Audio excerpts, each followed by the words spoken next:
cantou em solo de violão. E creio que todas essas manifestações que acabam de receber refletem fielmente esse espírito fraterno da gente do interior e, em especial, desses nossos pioneiros que tão bem conheço, embora não tenha isso sido referido no meu currículo, talvez tenha sido até uma falta mais minha do que o próprio organizador recebeu. Eu vivi nesse nosso pioneiro, especialmente na cidade de Ventos ao Braço, até os meus 18 anos de vida.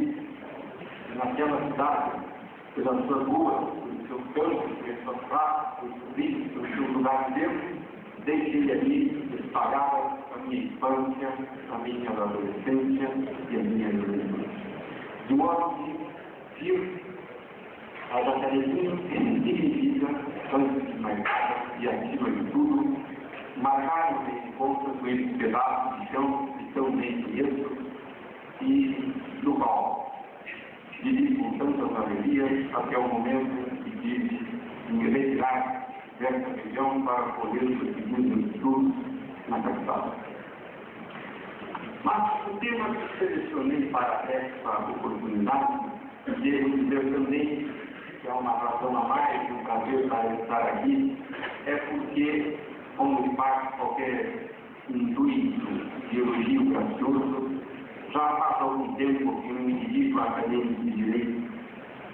Portanto, até por mais essa razão, mais saudade, depois de 18 longos, mas recompensadores anos de magistério de uma faculdade de Direito Universal, eu me senti no direito de estar sentado e de licenciar há 2 anos, se não mais disso, e exatamente daquele tempo até essa parte perdi um pouco o contato com o mundo acadêmico.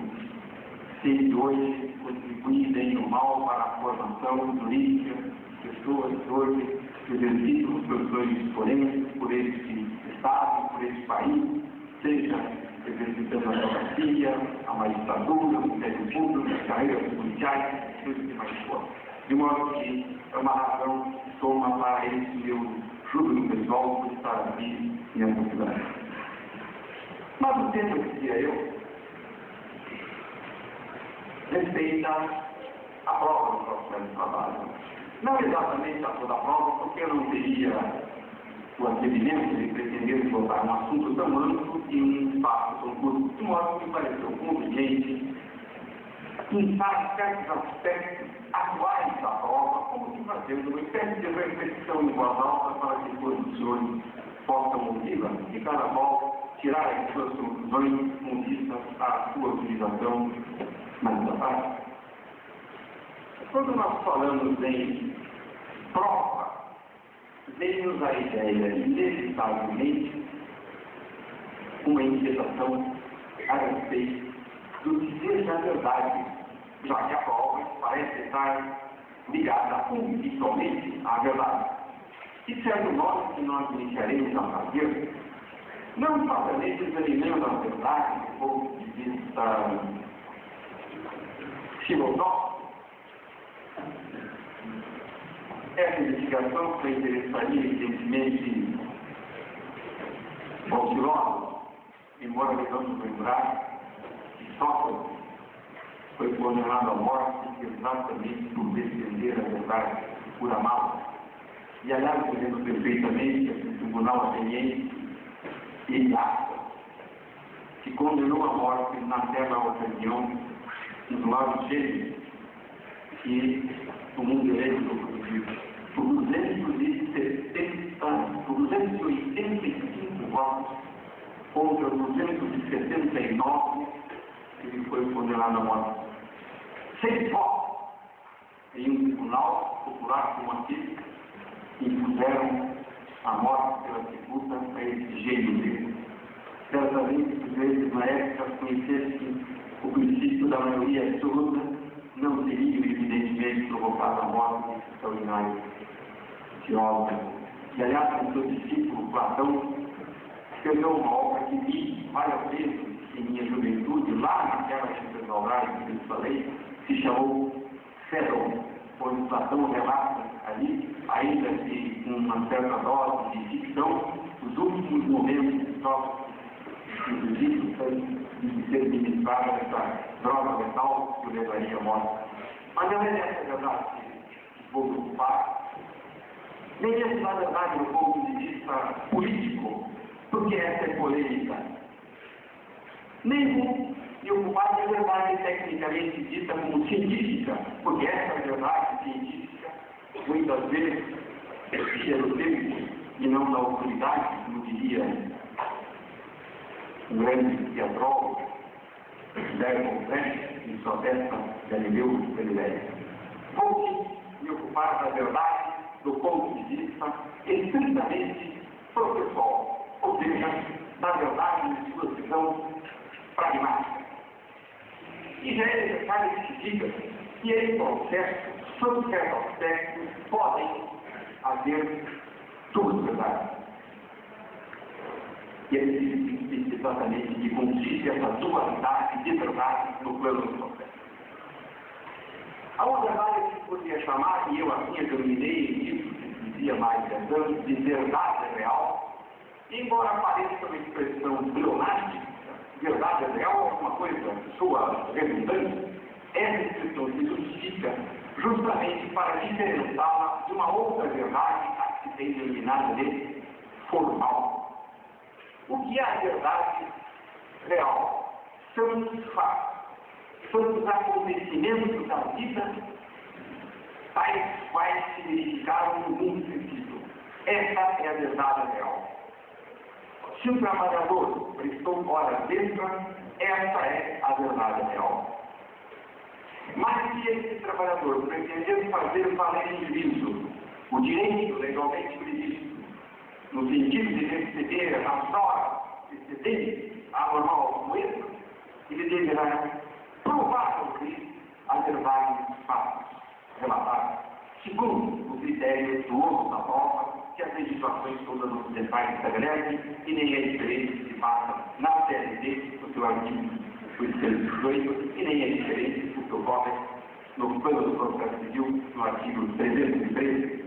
Então, isso irá a parte narrar, relatar os fatos ao juiz. Ou seja, caberá a parte reproduzir, segundo os meios de prova previstos em lei, aquela verdade real, trasladá-la para os autos mediante os meios de prova.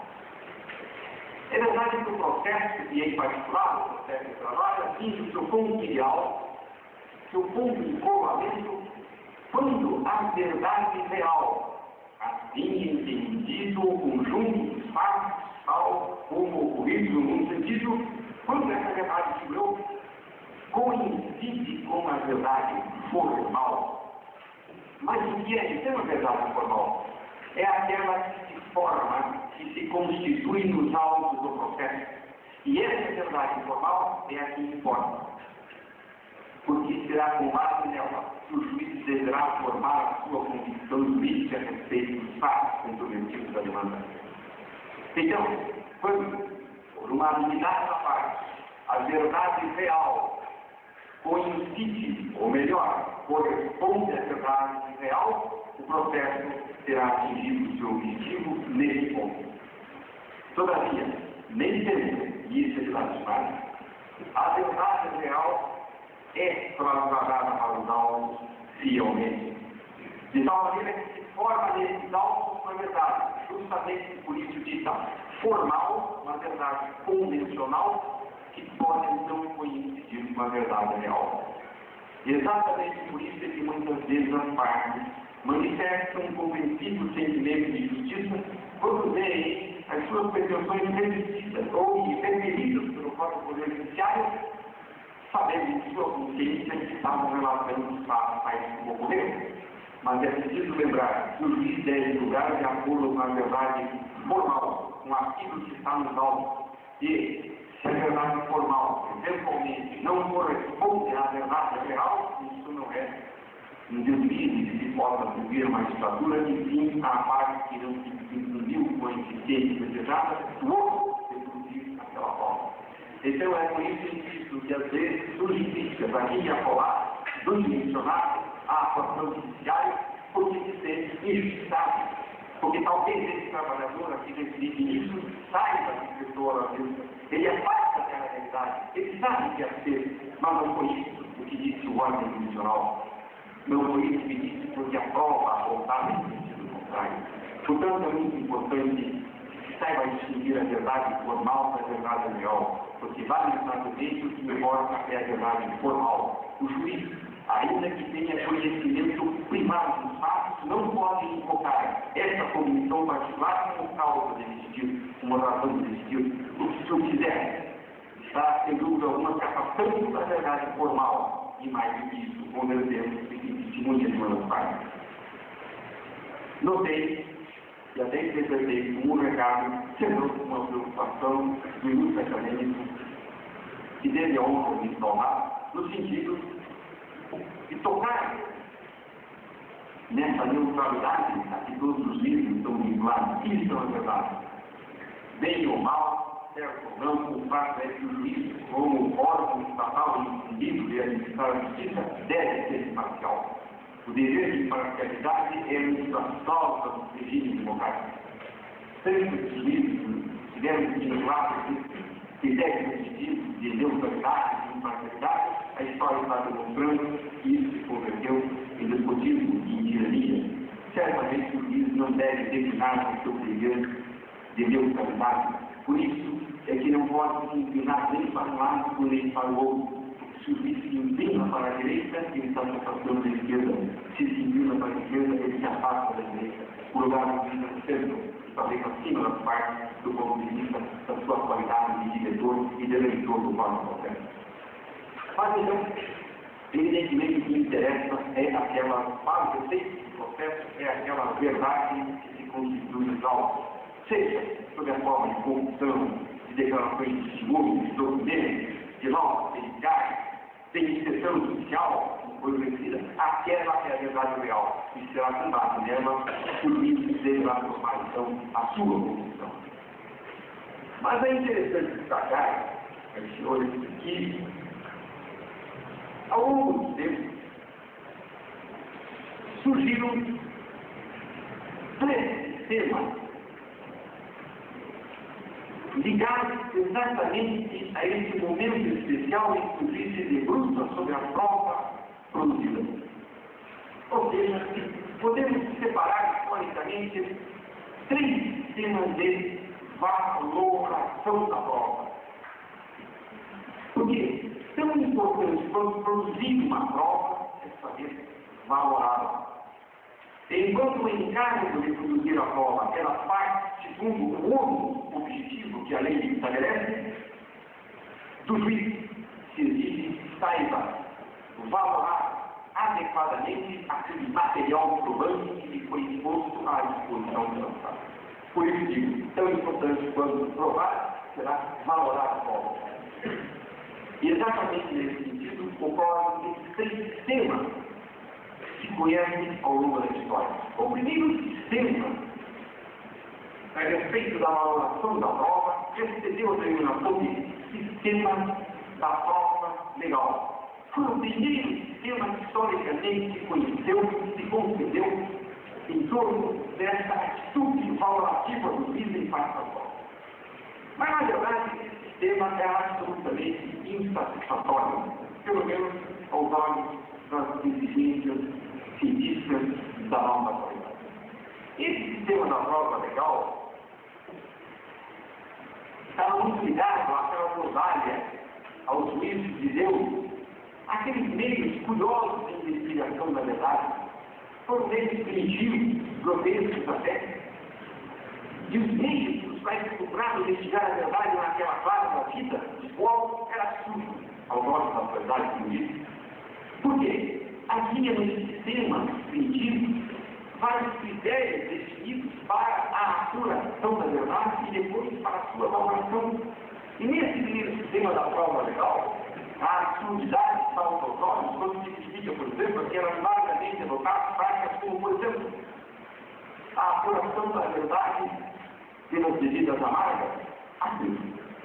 Geralmente, nos casos de adultério, a mulher nada de adúltera era chamada ingerir uma quantidade considerável de bebida extremamente amarga, e se as suas feições se contraíssem, ela era culpada. Esses eram os métodos de investigação da verdade. Havia a prova, por exemplo, do fogo, em que o acusado era obrigado a andar descalço. Podia ter alguma vocação indulta para a ocasião, mas era obrigado a andar descalço por baixo do travesseiro de ferro, ou colocar e era um pequeno pedaço de ferro na língua. Se manifestasse qualquer sentimento de dor, logo era sentenciado como culpado. Havia a prova da existência, e o indivíduo era colocado em uma vala com vários desses animais peçonhentos. Se fosse picado por uma delas, era culpado. Também não estava nem mais estava morto. E assim, havia uma prova muito curiosa, chamada de pão do vinho. Essa consistia em exigir que o acusado ingerisse uma quantidade enorme comunal de pão e vinho, que era um alimento tradicional, disponível da época. Se ele conseguisse se desenvolver dessa tarefa gastronômica, ele não fez, que não era culpado. Mas como contou, culpado, mas bem alimentado, de cumprir a pena. Eram esses os métodos de investigação da verdade na época. Sem nos esquecermos dos juramentos que eram feitos a seguir. Esse período da verdade, o juízo de Deus, pressupunha uma ingerência da dificuldade, de tal maneira que a pessoa era submetida a uma provação física. E se sobrevivesse a essa provação, e ele era praticamente lei, se supunha que isso traduzia a vontade da divindade. Portanto, ele era inocente segundo a vontade do Deus da época, do sistema, das concepções, até então, vigentes. Mas justamente é nesse período da prova legal que se divulga, que se propaga com maior intensidade um princípio que ainda hoje exerce efeitos perturbadores na sociedade. É o princípio dos testes únicos, testes duplos. Assim se dizia na época, testemunha única, testemunha nenhuma. Ou seja, não se admitia que uma só testemunha pudesse provar os fatos. Na verdade, essa expressão é anterior a esse período. É bíblica.